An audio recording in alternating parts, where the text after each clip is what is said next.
Saudara Komando Pusat Amerika Serikat (CENTCOM) resmi mengumumkan selesainya gelombang serangan udara terbaru yang menargetkan puluhan fasilitas militer strategis milik Iran.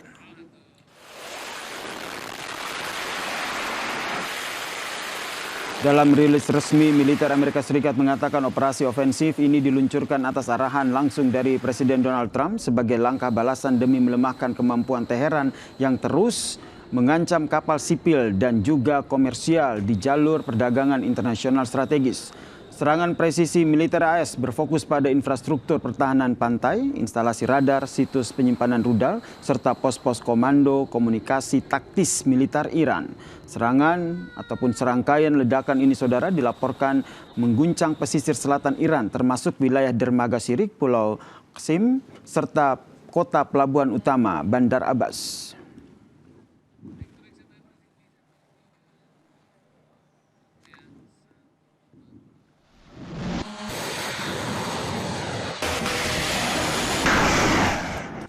Militer Iran merilis serangan terbaru terhadap pangkalan-pangkalan Amerika Serikat di negara sekutu.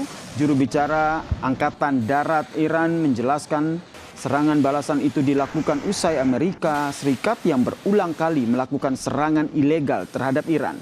Serangan rudal dan juga drone Iran menyasar tempat perlindungan dan juga hanggar pendukung Angkatan Darat Amerika Serikat di Kuwait. Angkatan bersenjata Iran bersumpah akan mempertahankan kedaulatan, keutuhan wilayah, dan kemerdekaan Iran. Militer Iran tidak ragu untuk menghadapi agresi Amerika Serikat.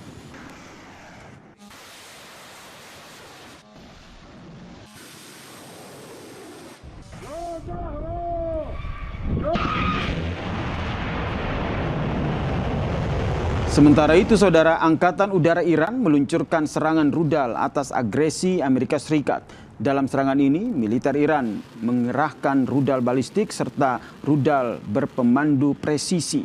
Media Iran Tasnim News melaporkan rudal Qadar, Emad, dan juga Khaibar Senas serta Fateh 110 hingga rudal Zulfikar dikerahkan dalam serangkaian serangan yang dirilis hari ini.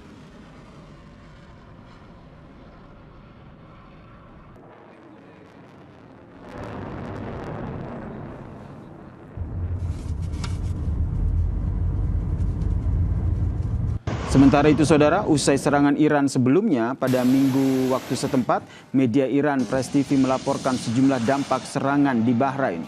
Asap membumbung tinggi dari armada kelima Angkatan Laut AS di Bahrain, saudara. Sebelumnya, drone-drone diluncurkan Angkatan Darat Iran yang menargetkan sistem pertahanan udara, Patriot, gudang amunisi, dan juga pangkalan militer Amerika Serikat.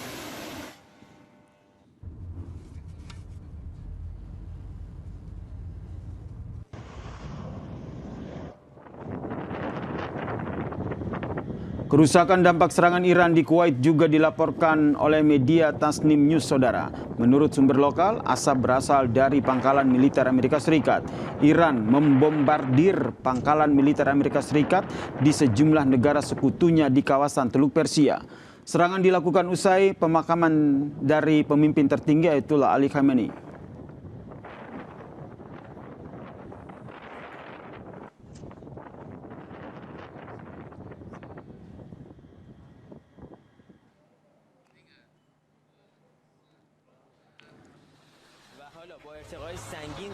Anggota Dewan Kebijaksanaan Iran atau penasihat Mojtaba Khamenei, Mohsen Razei, menegaskan bahwa Selat Hormuz lebih penting daripada puluhan bom atom.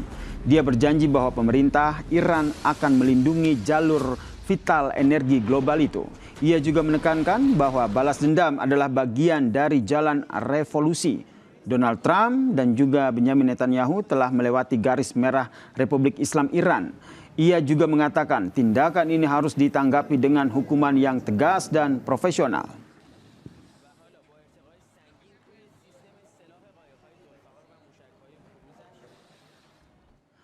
Mohsen Razei mengatakan pada media Iran ISNA, jalur strategis ini lebih penting daripada lusinan bom atom dan Republik Islam Iran akan melindunginya.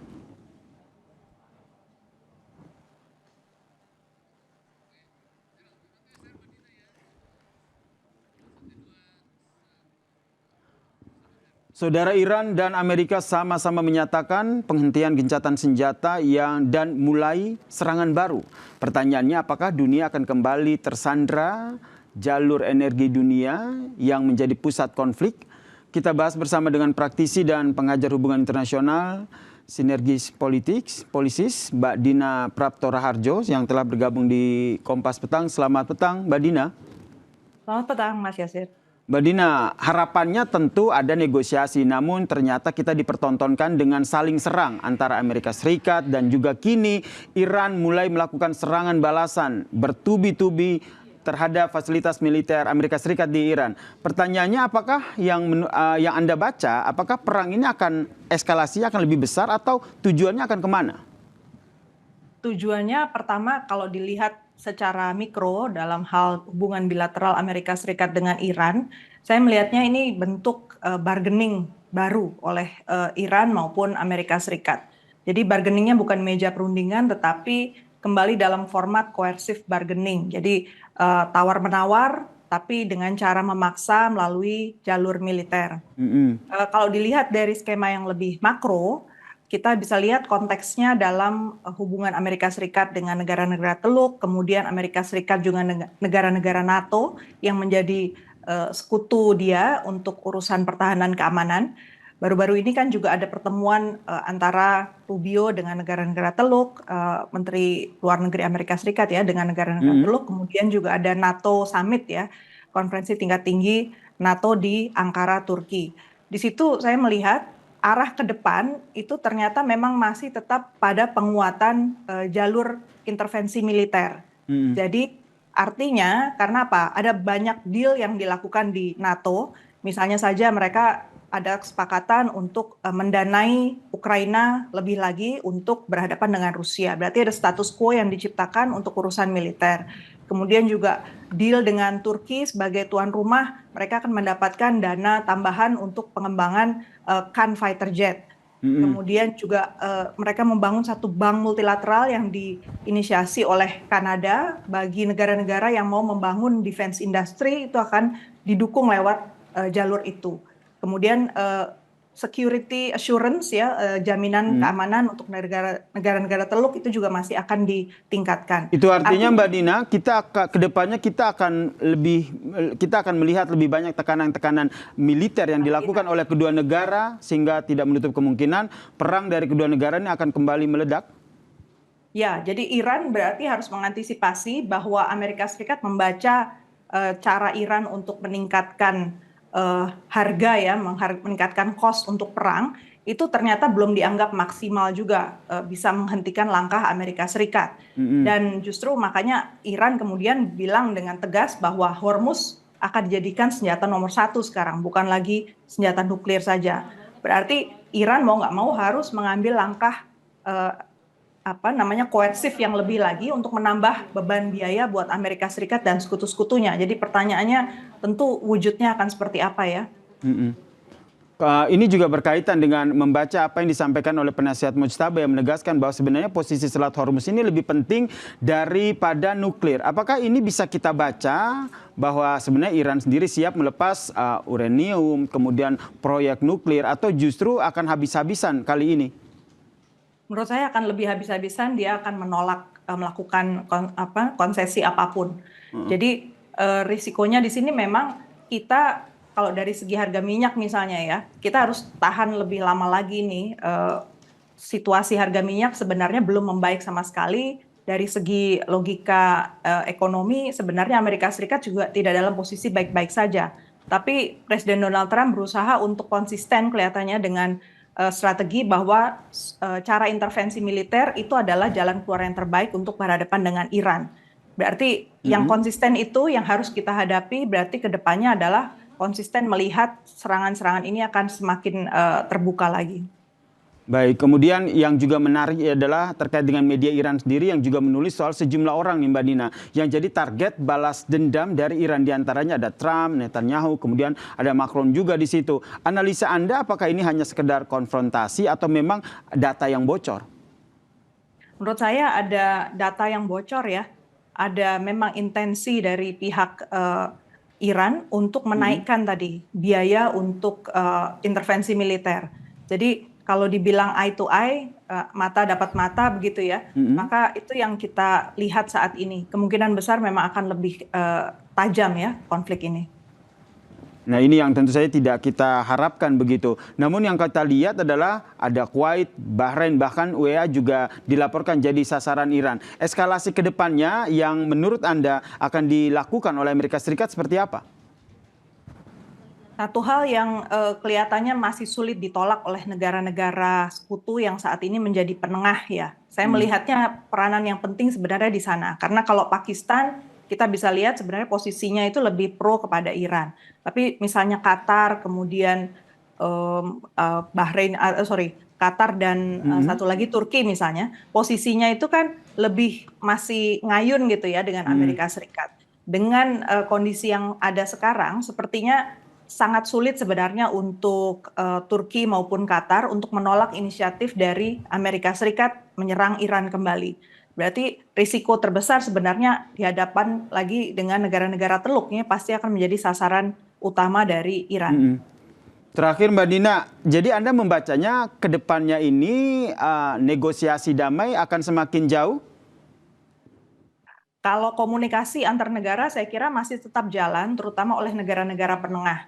Tapi karena sepertinya ada sesuatu yang memang tidak disampaikan ya oleh Amerika Serikat kepada negara-negara penengah. Dan dengan adanya presiden kali ini, sepertinya harusnya negara-negara penengah ini sudah bisa membaca. Yang konsisten dari Trump itu adalah ingin mengedepankan cara militer. Dan sepertinya negara-negara barat itu menyambut.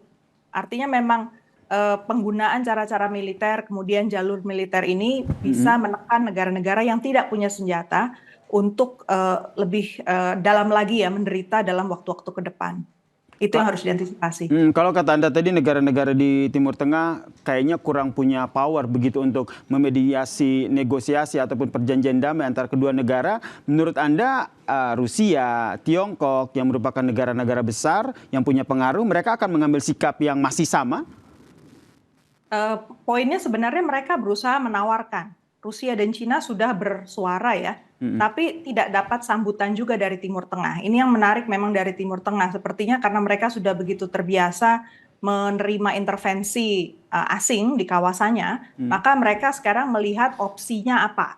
Kalau terhadap China, mereka melihat bahwa China ini lebih tepat dijadikan partner untuk investasi dan kerjasama. Jadi bukan untuk menjadi pengganti pemasok militer di kawasan. Karena kalau berubah itu maka mereka juga sama buruknya ya akan berhadapan dengan Amerika Serikat yang tetap nggak mau kehilangan pengaruh di Timur Tengah. Rusia juga dipandang sebagai mitra yang lebih disegani tapi jangan dibawa masuk lebih dalam dulu ke kawasan karena Rusia masih berhadapan dengan masalah di Ukraina. Kemudian yang menjadi sorotan adalah terkait dengan sebenarnya masalah di Amerika Serikatnya sendiri, selalu politik dalam negeri, kemudian biaya perang yang semakin membesar. Ini beberapa hal yang menjadikan Donald Trump nampaknya berpikir ulang untuk mencari exit strategis dari perang melawan Iran ini. Yang Anda lihat apa yang nantinya akan diambil oleh Donald Trump? Sepertinya Donald Trump masih melihat ada waktu between antara sekarang sampai midterm election itu masih cukup waktu untuk dia melakukan sejumlah manuver. Dan yang dia lakukan, kalau saya baca dari perkembangan misalnya stok minyak ya yang ada di Cushing, Oklahoma, yang katanya itu kan menjadi satu indikator Amerika itu kuat atau enggak lah menahan harga minyak di dalam negeri. Itu intinya sebenarnya tetap lemah. Minyak di sana tetap kurang dari jatah yang seharusnya, kurang dari reserve yang seharusnya. Tapi berarti Donald Trump itu menganggap bahwa domestik di Amerika Serikat bisa menyerap juga biaya dari apa yang dia lakukan. Berarti memang Amerika Serikat atau publik di Amerika Serikat masih tetap harus mencari solusi sendiri di dalam negeri. Dan kita tahu juga dari segi Kongres kan masih sebenarnya sudah mulai menolak ya. Walaupun Trump ini kelihatannya masih mau memainkan kartunya bahwa dialah sebagai panglima perang tertinggi dan dia masih mau melakukan manuvernya. Baik, terima kasih praktisi dan pengajar hubungan internasional dari Sinergis Polisis, Mbak Dina Praptora Harja telah berbagi perspektifnya di Kompas Petang. Salam sehat Mbak Dina. Salam sehat, terima kasih.